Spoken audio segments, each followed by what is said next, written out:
Hi everyone, welcome to Shailu world. ఇవాళ బీట్రూట్తో పచ్చడి ఏ విధంగా చేయాలో చూద్దాము. స్టవ్ మీద బాండి పెట్టి ఒక 10-12 పచ్చిమిర్చి, అదేవిధంగా కొన్ని పల్లీలు, 1 టేబుల్ స్పూన్ ధనియాలు వేసుకొని కొద్దిగా ఆయిల్ కూడా వేసుకొని ఫ్రై చేసుకోవాలి.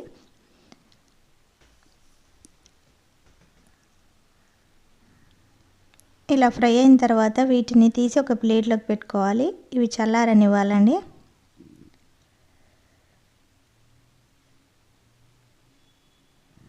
తర్వాత అదే బాండీలో ముందుగా కట్ చేసుకున్న బీట్రూట్ పీసెస్ వేసుకొని, అదేవిధంగా సాల్ట్ యాడ్ చేసుకొని, మళ్ళీ కొద్దిగా ఆయిల్ వేసుకొని వీటిని కూడా ఉడికించుకోవాలి. ఇలా కలుపుకున్న తర్వాత దీనిపైన మూత పెట్టి ఒక 1 మినిట్ మగ్గించుకోవాలి. ఇలా మూత తీసి మరొకసారి కలుపుకోవాలండి. బీట్రూట్ ముక్కలు కొద్దిగా మెత్తబడాలి. సాల్ట్ వేయడం వల్ల వాటర్ ఊరుతుందండి. ఇప్పుడు ఫైనల్గా స్టవ్ ఆఫ్ చేసి కొద్దిగా చింతపండు వేసుకొని ఒకసారి ఇలా కలుపుకొని స్టవ్ ఆఫ్ చేసి పక్కకు పెట్టుకోవాలి. ఇది కూడా చల్లారనివ్వాలి.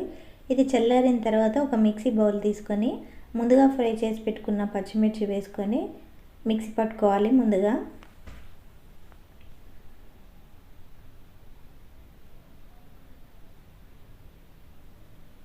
బీట్రూట్ పచ్చడి ఇలా చేసుకుంటే చాలా బాగుంటుందండి.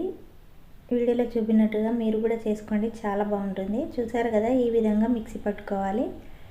ఇలా మిక్సీ పట్టుకున్న తర్వాత ఇప్పుడు ఇందులో చల్లారిన బీట్రూట్ పీసెస్ కూడా వేసుకోవాలి.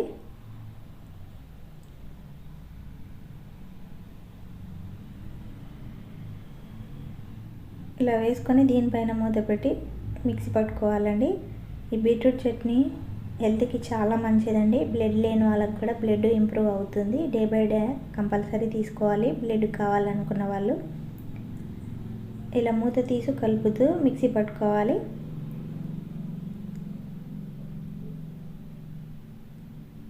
చూసారు కదా, ఈ విధంగా కన్సిస్టెన్సీ ఉండాలి.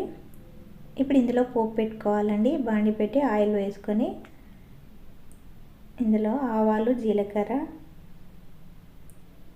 అదేవిధంగా కొద్దిగా మినపప్పు వేసుకోవాలి. చట్నీలో మినపప్పు వేయడం వల్ల పంటికి తగులుతుంటే టేస్ట్ అనేది సూపర్గా ఉంటుందండి.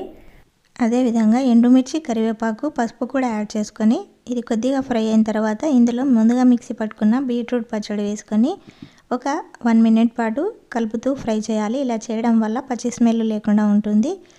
ఇలా చేసుకుంటే ఎంతో రుచికరమైన బీట్రూట్ పచ్చడి రెడీ అయిపోయిందండి. ఈ వీడియో మీకు నచ్చితే ఒక లైక్ కొట్టి సబ్స్క్రైబ్ చేయండి. Thank you for watching.